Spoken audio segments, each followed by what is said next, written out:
I know that for a lot of you, training is like the highlight of your day. It's so rewarding, it's super fulfilling, it gives you something very real. But it requires effort and output, and it demands something of you, as you know very well. Therefore, we cannot consider training to be pleasurable, because pleasure by definition should feel easy, like relief. The fact that you love an activity, the fact that you love training doesn't make it inherently pleasurable. It's just a very meaningful form of work. The reason why these semantics matter is because the semantics of the word pleasure are what is going to help us identify what kinds of solutions are actually going to fill this pleasure deficit gap, okay?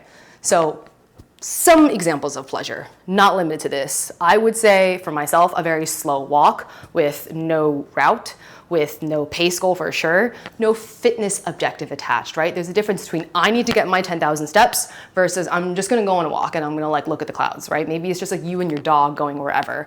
Maybe it's like a sweet hot coffee beverage where you actually sit down with and taste it. Or maybe it's like music that moves you and that you can like listen to with your eyes closed, right? It's something that engages your senses to make it pleasurable and asks almost nothing of you in return.